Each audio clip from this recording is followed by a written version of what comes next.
Good evening to you, bro. Good evening, bro. How you doing? Sharp.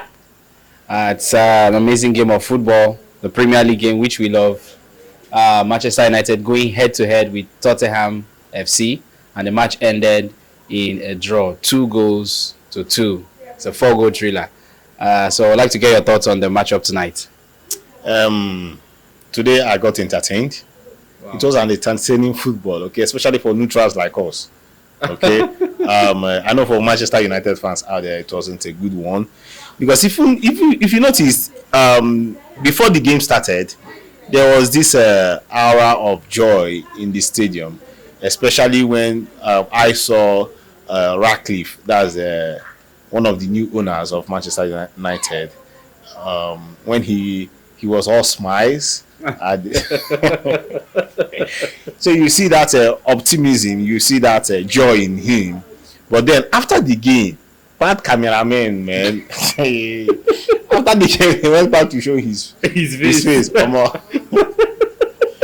It was like okra soup. It was just drawing. As in, it was just so down. The man was just so down. You fast that day, yeah? As in, so, but then for neutrals like us, we had a very good match. Kudos to Rashford. He's been out there not scoring goals, but today he really answered his name as far as I'm concerned because he was too quick to hit that ball, and that ball went through the legs of a defender. As in, it happened in the snap of the finger, and that was a very nice goal. What about Højlund? If I asked, come on, Manchester United scored 2 brilliant goals today. But then at the end of the day, they went home with just 1 point. After good football. But then there is one tactics that they played today. I need to mention this. Okay. Manchester United allowed themselves to not hold the ball. Yes. They allowed themselves not to hold the ball today, and they were just going for the counter. Okay, playing like which team? The mid-table teams, okay? Not Chelsea, though. The mid-table... We know that Chelsea is mid-table, but not playing like Chelsea. They played like the Fulham. Well, let's say Fulham comes out, but then they play like Everton and co. Okay, but then will I say did he favor them? He did not favor them because at the end of the day, they did not win the match. Because from the possession, it was stating 40 for Manchester United. In a long time, Manchester United having 40%, while Tottenham had 60% of the possession. But that aside, the major highlight of today's game is about Onana. So the question now is, did Onana disrespect his national team for this kind of performance? That is the question. In fact, it will be a disgrace and embarrassing that Onana will travel tonight and by tomorrow we see him between the sticks for Cameroon. It will be a big blunder. It will be a big shame on the entire country that Onana disrespected them, stayed back in Manchester, considered 2 bad goals. They said that he was replicating Bellingham when he opened his hand like this, and the ball went so fast. Oh, that was a big. Yes, I know goalkeepers make mistakes, but today, it was so bad. And come to think of it, that he stayed back because of this match. He just disgraced himself, and it has made by the records now. He has conceded 48 goals. Wow. 48 goals. 48. 1, 2, 3, 4, 5, 6, 48. How many matches has been played that you are conceding 48 goals? So he has considered more goals than matches played. As in there? No. Back to the records. Thank you. You brought me back to the records. Now back to the records. Manchester United, they are sitting pretty. They are not dragging that 7th position with anybody. Between them and Tottenham is 8 good points. 8 good points. So they are not dragging anything with anybody there.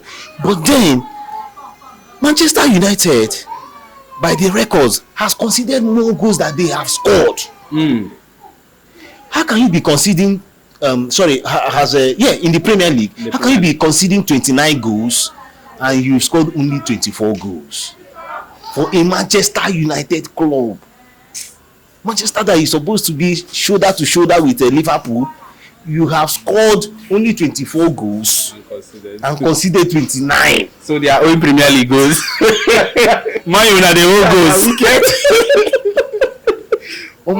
That even Wolves that is sitting below the 10th position, that's the second page of the table, has scored 30 and conceded 31. Then the rest. Even as bad as Chelsea does not have this bad record. Chelsea has scored more than Manchester United. Yeah, of course. Come for yourself. Bad times for Manchester United. And you asked Ten Hag. Well, there was this report, but I've not confirmed it, that since Ratcliffe came in, mind you, Ratcliffe will be given or has been given the mandate to take care of the technicality of the club. Okay, so it's still rumor. I've not confirmed it that Ten Hag is more like seen as the interim manager until the season finishes. Wow. Yeah, and but that's an unverified news. Yeah, unverified. But if it happens to be true, that will also be demoralizing. If you want to sack that man, sack him and let everybody have their peace, okay, and not just keep him there. If you think that, for Ratcliffe, if you think that you don't believe in him, why not? You still have that time, okay? After all, we are just entering the business end of the season. If you think you don't want to deal with him anymore, just push him aside, bring somebody. See, Manchester are in dire need of a change, okay, as far as I'm concerned, because the bad records are just mounting up by the day. And for somebody like Onana, yeah, he sometimes he can get better, but when he goes so bad, man, because it's so catastrophic.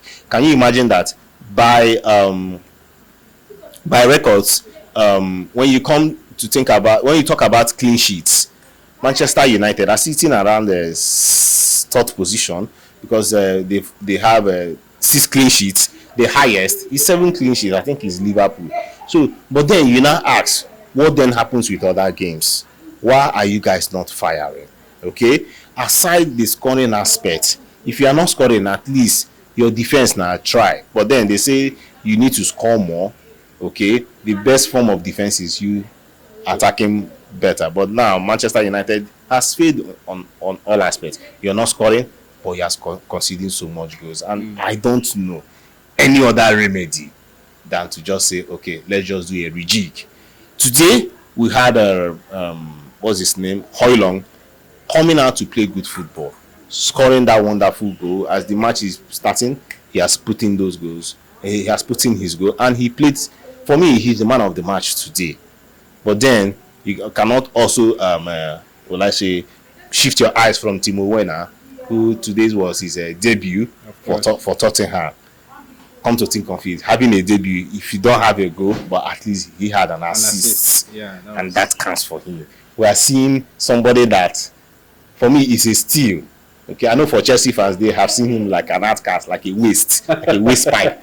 But then let's not forget that he went back to German league and he was so magnificent. And look at, I think Chelsea spent over 80 million for him. Yeah. Okay, but now how much is Tottenham buying him for? I think less than 20 million pounds. That's a very, very good deal. Big loss on Chelsea, good deal for Tottenham.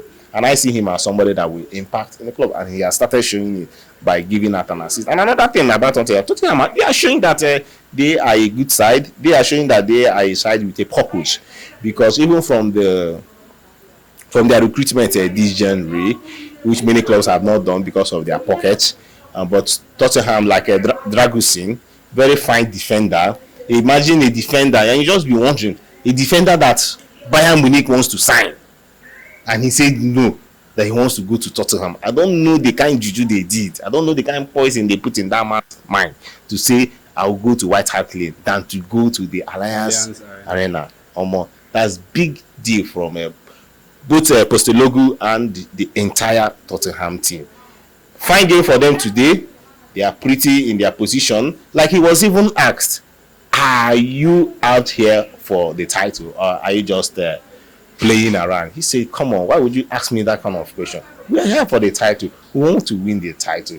Very shocking for for some coaches, they will just be diplomatic about it. But he came all out to say, we are here for the title. We are not here to play. And that is being highly optimistic.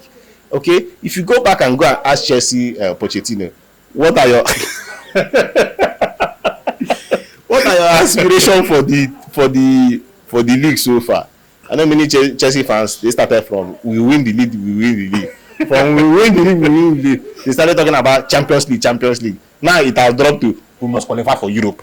Any which way we go for Europe. So, but then it's so nice for Posteloglou to say, come on, we are in here for the league. Yeah. All right. Yeah. So thank you so much for your time. Really appreciate it. Have a lovely night rest. Thank you, brother. Thank you.